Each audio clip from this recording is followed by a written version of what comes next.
감사합니다. 말씀 보겠습니다. 오늘 본문 말씀 요한복음 2장 1절부터입니다. 요한복음 2장 1절부터 5절까지 말씀입니다.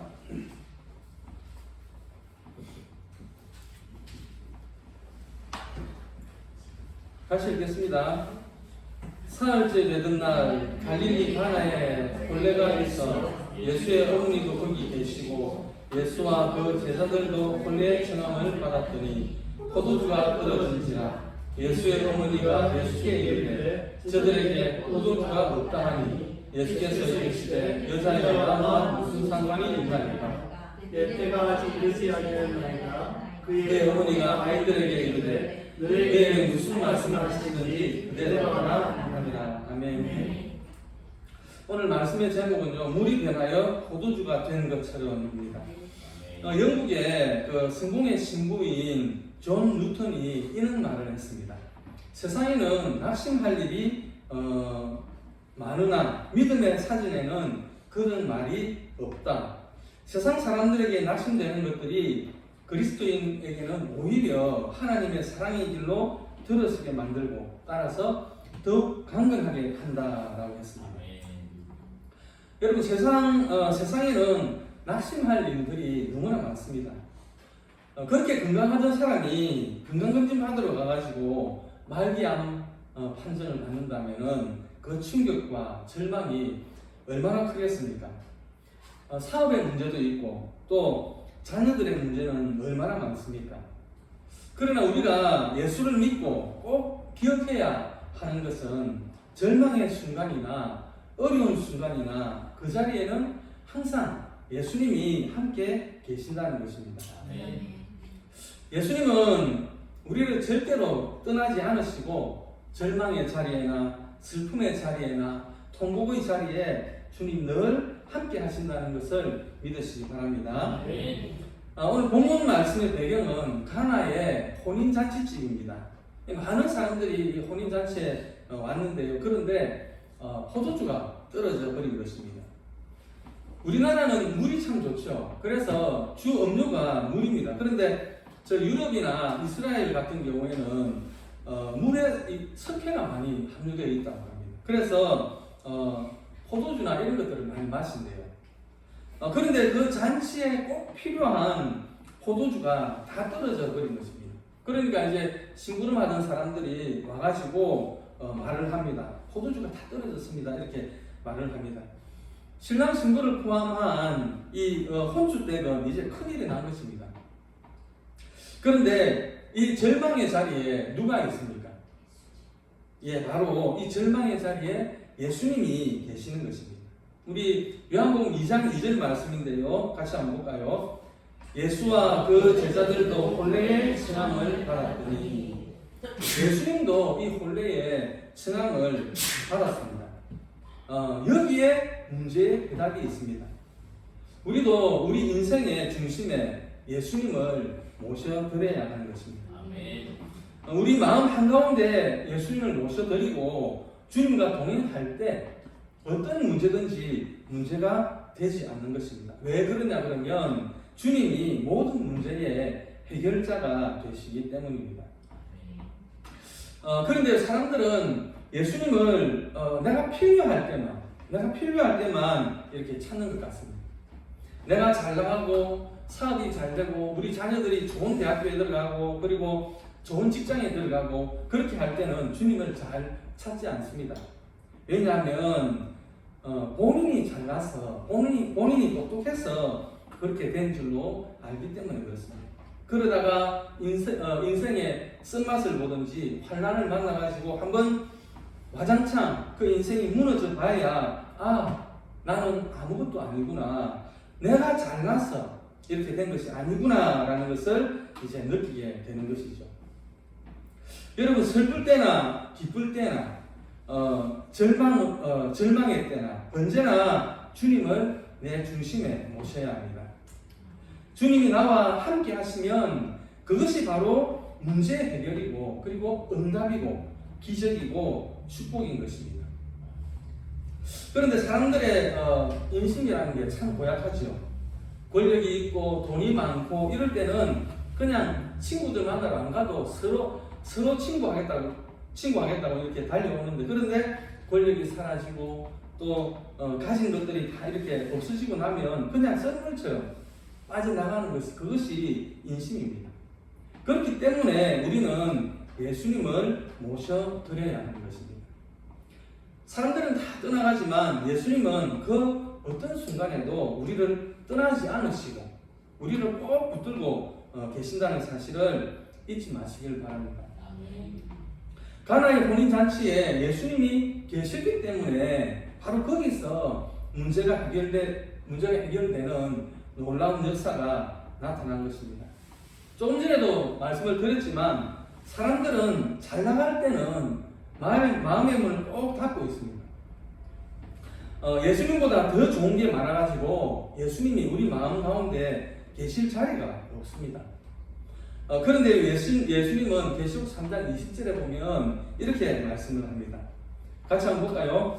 볼지어다 내가 문 밖에 서서 두드리노니 누구든지 내 음성을 듣고 문을 열면 내가 그에게로 들어가 그와 더불어 먹고 그는 나와 더불어 먹으리라. 예. 우리가 마음의 문을 열어야 합니다. 마음문을 여는 순간에 하나님의 은혜와 축복과 기적이 임하게 되는 것입니다. 마태복음 12장 28절 말씀인데요. 우리가 잘 아는 말씀이죠. 수고하고 무거운 짐진 자들아 다 내게로 오라 내가 너희를 쉬게 하리라. 예. 여러분들이 어떤 환경 가운데 있든지 간에 여러분은 혼자가 아닙니다. 거기에 주님이 함께 계시고 주님이 여러분들을 그 자리에 붙들고 계시고 일으켜 주고 계신다는 사실을 잊지 마시기를 바랍니다. 두 번째는 우리는 어떠한 절망의 자리에 있든지 주님께 기도하는 신앙을 가져야 합니다. 요한복음 2장 3절 말씀인데요. 같이 보겠습니다. 포도주가 떨어진지라 예수의 어머니가 예수에게 이르되 저들에게 포도주가 없다 하니, 그 어머니 마리아가 예수님께 와서 말을 합니다. 저들에게 포도주가 떨어졌습니다. 성경을 보면 이 마리아의 남편 요셉이죠. 요셉은 예수님이 12살 때 그 성전에 올라갈 때 등장하지 않습니까? 그리고는 그 뒤에는 등장을 하지 않습니다. 그러니까 아마 일찍 돌아가시지 않았나 그렇게 생각이 되는데요. 그래서 예수님은 나이 30이 될 때까지 목수일을 하면서 가정의 경제를 이렇게 돌봐야 했습니다. 이게 무슨 일이든지 어머니 마리아와 상의를 했을 것입니다. 그런데 저들이 절망에 처한 것을 보고 예수님에게 와서 예수님에게 이야기를 합니다. 포도주가 떨어졌습니다. 예. 근데 예수님이 정색을 하면서 말씀을 하시죠. 요한복음 2장 4절에 보면은 예수께서 이르시되 여자여 나와 무슨 상관이 있나이까 내 때가 아직 이르지 아니하였나이다 라고 합니다. 내 때가 이르지 않았습니다. 나는 인류를 구원하기 위해서 왔는데 왜 나에게 이런 것을 부탁하십니까? 그런 말이죠. 여기 보면 여자여라는 말이 나오는데요. 언뜻 듣기에는 낮추는 말 같이 들리는데 존칭어입니다. 존칭어. 우리말로 표현을 하면요, 여사여, 여인이여 한 이 정도로 표현을 할 수 있을 것 같습니다. 그리고 이제부터는 어머니 마리아가 아니라 공인으로서 공과 사를 구분해서 여인이여 왜 내게 그런 부탁을 하십니까? 아직 내 때가 이르지 않았습니다 라고 말씀을 하는 것입니다. 그렇다고 해서 기도를 안 들어준 게 아니죠. 기도를 들어주셨습니다. 주님 앞에 나와서 기도하면 주님은 우리의 기도를 들으시는 것입니다. 아무리 작은 기도라 할지라도 간절한 기도를 응답해 주시고 기적을 베푸시는 것입니다. 그러므로 70대 때로 우리 주님 앞에 우리가 나아가서 우리 죄를 고백하고 주님의 도우심을 간구해야 하겠습니다. 기도할 것이 참 많죠. 주님, 우리 가정에 이런 문제들이 있습니다. 우리 자녀들에게 이런 문제가 있습니다. 이런 문제에서 우리를 건져 주옵소서, 회복시켜 주옵소서 이렇게 간절히 기도할 때에 하나님께서 그 기도를 들으시고 응답하실 줄로 믿습니다. 주님은 온 인류를 구원하기 위해서 구원 역사를 이루시기 위해서 오셨지만 우리의 작은 일까지도 응답해 주시고 그리고 우리의 삶 하나하나를 하나님께서 도와주신다라는 것입니다. 요한복음 15장 7절 말씀 보겠습니다. 너희가 내 안에 거하고 내 말이 너희 안에 거하면 무엇이든지 원하는 대로 구하라. 그리하면 이루리라. 예. 기도하지 못할 만큼 큰 문제도 없고 그리고 기도하지 않아도 될 만큼 작은 문제도 없습니다. 무엇이든지 기도하면 응답이 다가오는 것입니다. 마태복음 7장 7절 8절 말씀인데요. 이 말씀을 같이 보겠습니다. 구하라 그리하면 너희에게 주실 것이요 찾으라 그리하면 찾아낼 것이요 문을 두드리라 그리하면 너희에게 열릴 것이니 구하는 이마다 받을 것이요 찾는 이는 찾아낼 것이요 두드리는 이에게는 열릴 것이니라. 예. 여러분의 일생이 주님께 간구하는 일생이 되기를 바랍니다.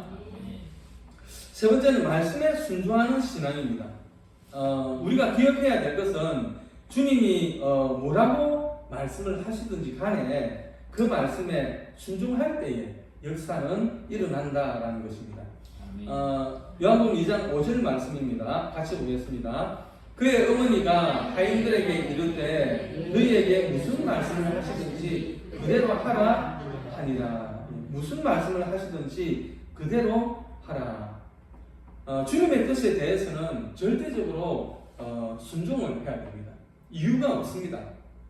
주님이 하라고 하시면 하는 것입니다. 주님이 명령하시는데 왜? 라고 하는 것은 없습니다. 그래서 아브라함이 100살 때 난 그 아들 이삭을 모리아 땅에 가가지고 번제로 바치라고 했을 때에 아브라함이 묻지도 빠지지도 않고 예 하고 그 다음날 다시 일찍 일어나서 이삭을 내리고 모리아 땅으로 떠나는 것입니다. 여러분 주님께서 명령하시면 아멘 하시기 바랍니다. 그래야 하나님의 은혜와 축복과 역사가 일어나는 것입니다. 우리 한국이 이렇게 복음화가 된 것은요, 수많은 선교사들이 그들이 그 지역에서 가장 탁월한 지도자였고, 때로는 의사였고, 또 목사였고, 사업가였는데 주님의 부르심을 받고 조선이라는 나라가 어딘지도 모르고 몇 달씩 걸려가지고 배를 타고 와가지고 이 땅에 복음을 전하고 순교하고 또 그 가족들을 희생시켰기 때문입니다. 많이 알려진 사건인데요. 1956년에 미국 사회를 발칵 뒤집어 놓은 사건이 있었습니다. 휘튼 대학을 수석으로 졸업한 짐 엘리엇을 비롯한 5명의 크리스천 친구들이 복음을 전하기 위해서 그 에콰도르의 아우카족에게 가게 됩니다. 그런데 가자마자 복음도 전하지도 못하고 그냥 창에 찔려가지고 다 죽습니다. 순교를 합니다. 이 아우카족은 매우 남북한 족속이어서 자기들 그 부족 근처에 접근을 하는 사람들은 다 죽여버립니다. 그리고 이 선교사들이 타고 갔던 그 조그만 비행기도 산산조각을 내버렸습니다. 그들은 비행기에서 내려가지고 아우카족을 향해서 손을 흔들며 사랑합니다 라고 했는데 그들은 듣지도 않고 달려와가지고 창으로 이들을 찔러서 이 짐 엘리엇과 5명의 친구들이 그 자리에서 죽임을 당하고 말았습니다. 미국 신문에서 이 사건을 충격적인 사건으로 다루면서 이 무슨 낭비냐라는 기사도 나왔다고 합니다. 그러나 이 사건은 여기서 끝나는 것이 아닙니다. 이 선교사들이 복음을 전하지 못하고 죽었는데 그 부인들이 모여가지고 기도를 했습니다. 남편들이 이루지 못한 꿈은 우리가 이루게 하여 주옵소서. 그리고 엘리자베스 엘리엇이 어린 아들을 데리고 그리고 다른 부인들도 함께 에콰도르 이 아우카족에게 이제 복음을 전하기 위해서 갑니다. 이 아우카족은 아주 강하고 잔인한 족속이지만 여자들은 연약한 존재다라고 생각을 해가지고 해치지 않았습니다. 그래서 그곳에 들어가서 그들을 사랑으로 섬기면서 아픈 사람들은 치료를 해주고 그렇게 주의 사랑을 전할 수 있었다라고 합니다. 많은 사람들이 그들의 희생과 헌신에 큰 감동을 받았습니다. 잠시 본국으로 돌아갈 일이 있어가지고 가려고 하는데 추장이 와서 물어봅니다. 도대체 당신들은 누군데 우리를 도와주고 사랑으로 보살펴 주십니까? 그때 이 짐 엘리엇의 부인 엘리자베스가 이렇게 말을 합니다. 우리 남편들은 하나님을 알려주기 위해서 이곳에 왔습니다. 그러나 당신들은 그들을 죽여 뜻을 이루지 못했지요. 우리는 남편들이 그렇게도 당신들에게 해주고 싶었던 말을 들려주기 위해서 왔습니다. 그 말이 무엇이냐고요? 예수님은 여러분을 사랑합니다 라는 말입니다. 이 엘리자베스 엘리엇은 남편의 그 일기를 다 보관을 하고 있었다고 합니다. 그래서 이 무슨 낭비인가 라고 기사를 썼던 그 기자에게 남편의 일기장을 보여주었습니다. 거기에는 그 일기장에는 이런 글이 쓰여져 있었습니다. 영원한 것을 얻고자 영원할 수 없는 것을 버리는 자는 바보가 아니다. 그리고 이런 글도 있었습니다. 이 쓸모없는 나무개비에 불을 붙여 주옵소서. 제 삶을 주의 영광을 위해 태워 주옵소서. 저는 오래 살기를 원치 않습니다. 오직 주님만을 위해 풍성한 삶을 살게 하여 주옵소서. 짐 엘리엇과 친구들을 찔렀던 그 5명의 아우카 사람들이 모두 예수님을 영접을 하고 그 중에 4명이 목사가 되었다라고 합니다. 온 마을이 예수님을 믿게 되었습니다. 이 사건은 20세기 선교 역사의 위대한 한 페이지를 장식하게 되었습니다. 그들의 순종이, 그들의 죽음이 온 마을을 변화시켰습니다. 주님이 말씀하시면 목숨조차도 아까워하지 아니하고 희생할 수 있는 용기와 결단이 필요한 것입니다. 예수님께서 하인들에게 명령하십니다. 요한복음 2장 7절 8절 말씀인데요. 같이 보겠습니다. 예수께서 그들에게 이르시되 항아리에 물을 채우라 하신즉 아기까지 채우니 이제는 떠서 연회장에게 갖다 주라 하시며 갖다 주었더니 당시 모든 유대인들 집에는요 밖에 외출했다가 돌아오면 손을 씻는 그 물을 담아 놓는 항아리가 있었습니다. 그 항아리에 물을 채워서 떠가지고 연회장에게 갖다 주라는 것입니다. 연회장은 그 전체 잔치를 주관하는 책임자입니다. 그러니까 그 물을 떠가지고 그 연회장에게 갖다 주라는 말이죠. 예. 근데 물을 떠서 그 연회장에게 갖다 주면 칭찬을 듣겠습니까? 욕을 듣겠습니까? 무슨 욕을 들을지 모르죠. 예. 지금 포도주가 없는데 그런데 제자들에게 예수님의 어머니가 하신 말씀이 있습니다. 무엇을 시키든지 그대로 해라. 물을 떠서 가는 동안에 물이 변해서 포도주가 되는 것입니다. 이것이 예수 믿는 인생의 모습입니다. 물같이 흔하고 무슨 맛인지도 모르고 의미 없던 인생이 예수를 믿고 나서 포도주처럼 귀하고 맛있고 의미 있는 인생으로 바뀌게 되는 것입니다. 그 물맛을 본 연회장이 이렇게 이야기합니다. 요한복음 2장 9절과 10절 말씀입니다. 연회장은 물로 된 포도주를 맛보고도 어디서 났는지 알지 못하되 물돈 하인들은 알더라. 연회장이 신랑을 불러 말하되 사람마다 먼저 좋은 포도주를 내고 취한 후에 낮은 것을 내거늘 그대는 지금까지 좋은 포도주를 두었도다 하니라. 예수를 믿고 우리는 이와 같은 인생을 살아야 합니다. 더 나은 인생을 살아야 합니다. 물 같은 인생이 포도주 같은 인생으로 변하는 것처럼 의미 있고 보람되고 또 행복하고 주님의 기쁨이 충만한 인생으로 바뀌어야 하는 것입니다. 달력을 보니까요, 오늘이 입춘이더라고요. 입춘이 뭡니까? 봄의 시작이죠.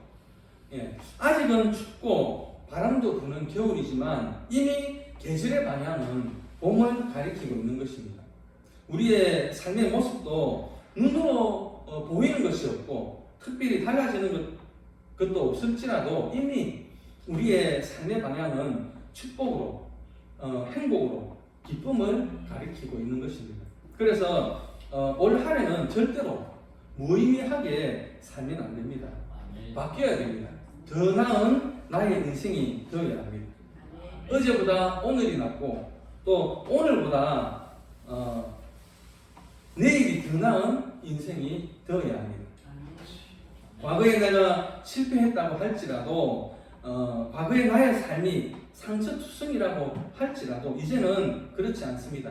우리 인생의 방향이 예수님을 향하고 있기 때문에 우리에게는 밝은 미래가 예비되어 있습니다. 예수님이 십자가를 지실 때에 그것은 고난이었고 슬픔이었고 죽음이었지만 십자가 후에 부활의 역사는 비교할 수 없는 더 나은 미래를 우리에게 가져와서 온 인류에게 구원의 문을 열었던 것입니다. 예수님 안에서 더 나은 인생으로 물이 변하여 포도주가 된 것처럼 여러분의 삶이 완전히 바뀌어지게 되기를 바랍니다. 어떤 문제가 있든지 어떤 어려움이 있든지 절대로 뒤로 물러서지 마시고 주저앉지 마시고 주님께 부르짖어 기도하며 믿음으로 전진하는 여러분이 되시기를 주님의 이름으로 축원합니다. 아멘. 기도하겠습니다.